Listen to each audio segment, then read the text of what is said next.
सभी शिक्षक साथियों को नमस्ते।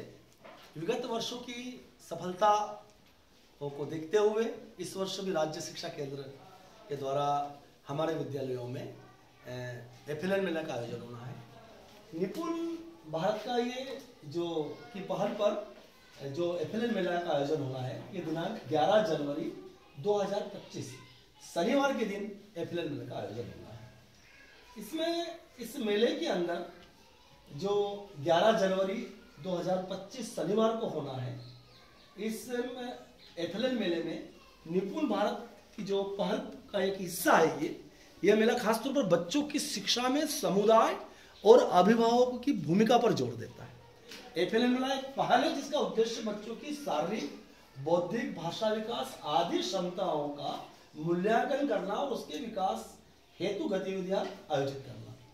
इस मेले के आयोजन के पहले हम इस बात का ध्यान रखें कि हमें हमारे गांव के जो बड़े बच्चे हैं, जो बड़े बड़े स्कूलों में पढ़ रहे हैं, 11वीं 12वीं में पढ़ रहे हैं या कॉलेज में पढ़ रहे हैं, उन बच्चों को बुलाकर उन्हें स्वयं सेवक बनाना है। हमें आंगनवाड़ी कार्यकर्ताओं को, आंगनवाड़ी सहायिकाओं को भी आमंत्रित करना है इस मेले में। और इस मेले के अंदर हमें 6 स्टॉल लगाना है। पंजीयन, शारीरिक विकास, बौद्धिक, भाषा, गणित और बच्चों को होना, इस प्रकार की 6 स्टॉल लगेगी। और जब बच्चों का माता पिता जब उनके साथ आएंगे तो उसका सबसे पहले पंजीयन होना है। और पंजीयन के लिए हम एक पंजी जब बनाएंगे तो उसमें इस प्रकार का एक प्रारूप बना ले उस पंजी में कि हम बच्चों का नाम लिख सकें, बच्चों की कक्षा, माता पिता अभिभावक का नाम, माता का प्रकार, लीडर है या सदस्य है, फोन नंबर है ना। उसके बाद में रिपोर्ट कार्ड जो बच्चे के माता पिता को हम देंगे है ना, बच्चों के साथ में हम, और बच्चों के माता पिता के यहाँ हस्ताक्षर करवा लें, ठीक है। उसके बाद में उस मेले में सरपंच यदि उपस्थित हुए हैं तो हाँ लिखे, आंगनवाड़ी कार्यकर्ता उपस्थित हुए हाँ लिखे, जन शिक्षक यदि आए हैं तो हाँ लिखे, ब्लॉक स्तर के अधिकारी है ना। इसमें इस प्रकार की ये पंजी हम हमारे विद्यालय में जब पंजीयन होगा उस वक्त बना लें। पंजीयन इस बात का ध्यान रखें कि जब हम मेले का आयोजन करें तो उसका शुरुआत माता पिता से हम जरूर कराएं। शुरुआत होने के बाद, पंजीयन होने के बाद में जो रिपोर्ट कार्ड रहेगा, उस रिपोर्ट कार्ड को लेके माता पिता, जो भी अभिभावक जो बच्चों के साथ में आए हैं, उस रिपोर्ट कार्ड को लेकर, बच्चे को लेकर दूसरे नंबर की जो स्टॉल लगी हुई है उसमें जाएंगे, जिसमें बच्चों की शारीरिक विकास की दक्षता का आकलन होगा। और इसमें जो ऐसी छोटी छोटी जो हमने उस स्टॉल में रखे हैं है ना, बुक रखिए, रस्सी रखिए, उनमें बहुत सारी चीजें हम उसमें रखेंगे। और उस जो रिपोर्ट कार्ड है उसको पढ़कर उसमें देखेगा, वो गतिविधि करवाएगा।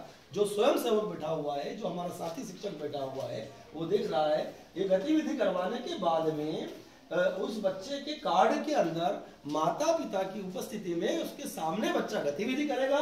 और जो बच्चा उस गतिविधि को कर रहा है बिल्कुल स्वतंत्र रूप से सही कर रहा है, तो राइट का निशान लगाना है, जिससे माता पिता को पता लग जाए कि हमारे इस बच्चा इस स्कूल के अंदर कौन कौन सी गतिविधियां करता है।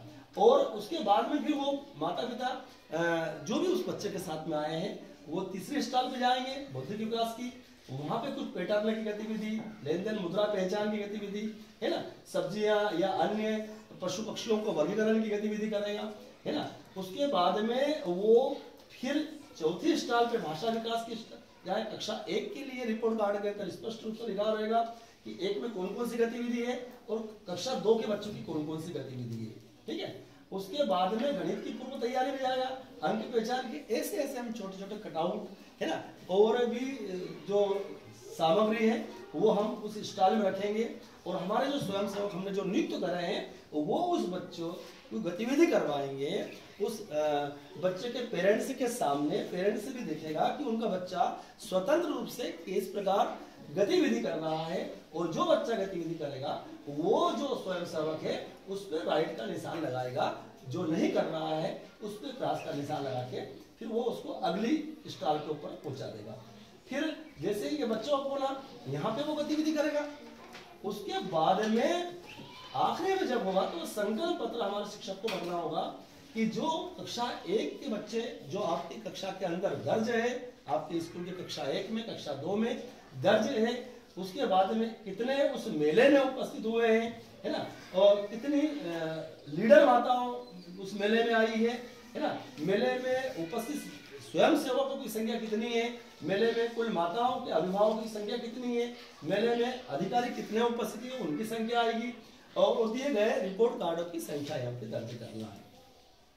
अब जब मेले का जब समापन होना है तो उस वक्त हमको माता पिता से फीडबैक भी लेना अनिवार्य है, कि जब माता पिता से हम पूछे कि आप जब इस मेले में आप आए तो आपको कैसा लगा, ये जो बच्चे गतिविधि कर रहे थे इसमें आपको अच्छा लगा क्या, है ना, इसमें और कौन से काम होना चाहिए और कौन कौन सी स्कूल में गतिविधि करवाना चाहिए, ये देखने के बाद में उनसे आप निवेदन करें कि आप भी इस प्रकार का जो हमने यहाँ पे एक मेले में आयोजन किया है और ऐसा वातावरण निर्मित किया बच्चों को सीखने के लिए, उसके बौद्धिक विकास के लिए, उसके शारीरिक विकास के लिए, भाषा और गणित के विकास के लिए, वैसा वातावरण आप अपने घर पर भी बनाएं कि बच्चा स्वतंत्र रूप से सीख सके, उसका बौद्धिक विकास हो सके, ऐसा वातावरण आप भी बनाएं।